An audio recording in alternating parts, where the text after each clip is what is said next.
गेल्या अनेक दिवसांपासून शांत असणारे लालकृष्ण अडवाणी काल मात्र बोललेले आहेत। अर्थातच त्यांनी एक ब्लॉग लिहिला आणि या ब्लॉगनं राजकीय वर्तुळात मात्र खळबळ माजली।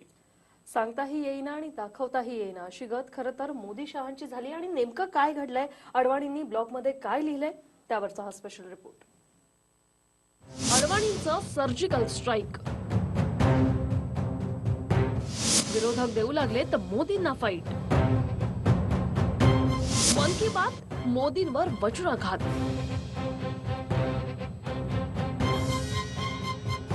संभ्रमावस्थेत मोदी सरकार।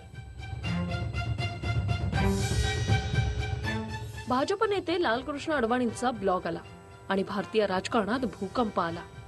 भारतीय जनता पक्षाच्या विचारांशी सहमत नसलेल्यांना आम्ही कधी देशविरोधी किंवा देशद्रोही असल्याचं मानलं नाही, असं स्पष्ट मत भाजपचे ज्येष्ठ नेते लालकृष्ण अडवाणी यांनी व्यक्त केलंय। सतत विरोधकांकडून जे बोललं जायचं की भाजपच्या विरोधात बोललं की देशद्रोही किंवा भ्रष्टाचारी म्हणून विरोधकांची मुस्कटदाबी केली जायची, तेच अडवाणींनी बोलून दाखवल्यामुळे अडवाणी आता विरोधकांची भाषा बोलत असल्याचं पाहायला मिळतंय। निवडणुकीचं वातावरण गरम असताना अडवाणींनी मारलेल्या हतोड्यामुळे एक प्रकारे विरोधकांना ऊर्जाच मिळाली, तर मोदी सरकार काहीच बॅकफूटवर आल्याचं पाहायला मिळतंय।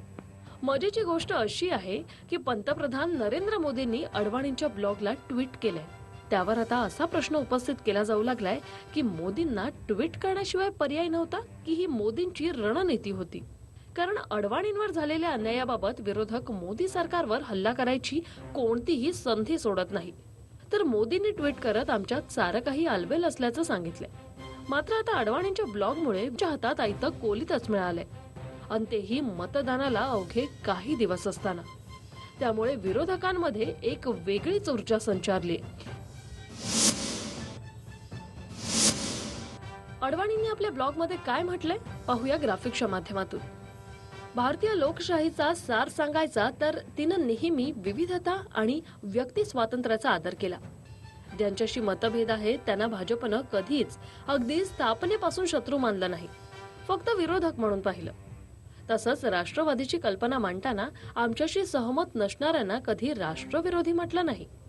भाजपने नेहमीच व्यक्ती स्वातंत्र्याची सुरक्षा, निष्पक्षपातीपणा, अखंडता, ज्यानं लोकशाही संस्था मजबूत होतात अशा मूल्यांची पाठराखण केली।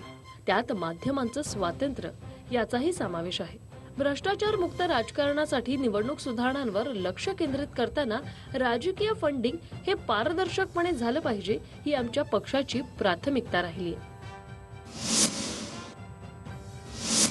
एकंदरीत पाहता अडवाणींनी सलग 6 वेळा गांधीनगर लोकसभा मतदारसंघातून लोकसभा निवडून आणली होती।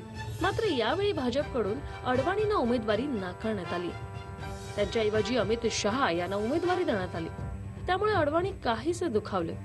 त्याबाबतची खतखत त्यांनी त्यावेळी बोलून दाखवली नाही। अडवाणी हे वक्तव्य 6 एप्रिल भाजपच्या स्थापन दिवसाच्या 2 दिवस आधी कार्यकर्त्यांना करतात। पण सुशिक्षित नागरिकांना हे देखील माहितीये की आता निवडणुकीचा पहिल्या टप्प्यात मतदानाला अगदी काही दिवस शिल्लक राहिले। त्यांनी आपल्या मनातली खतखत व्यक्त केल्यामुळे अडवाणींच्या भूमिकेवर प्रश्नचिन्ह उपस्थित केला जाऊ लागलाय। त्याचबरोबर अडवाणींनी लोकसभा निवडणुकीत 6 वेळा निवडून दिल्याबद्दल गांधीनगर मधल्या जनतेचे आभार देखील मानले। अडवाणींनी आपल्या ब्लॉगमध्ये पक्षाची धोरणं आणि सिद्धांत यावर प्रकाश टाकलाय।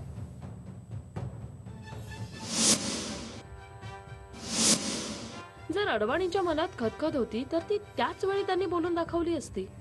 मात्र काही काळ शांत राहून निवडणुकीचं वातावरण गरम असताना त्यांनी हा डाव साधलाय। तर दुसरी गोष्ट, अडवाणींना गांधीनगरच्या लोकांना धन्यवाद द्यायचे होते तर त्यासाठी अनेक मार्ग होते। मात्र अडवाणींच्या या वक्तव्यामुळे विरोधकांना याचा चांगलाच फायदा होतोय। Bureau report, TV9 Marathi. हा व्हिडिओ तुम्हाला आवडला असेल तर असे आणखी व्हिडिओ पाहण्यासाठी TV9चं YouTube चॅनल सबस्क्राइब करा, बेल बटन दाबा। ताज्या घडामोडींसाठी लॉग ऑन करा tv9marathi.com।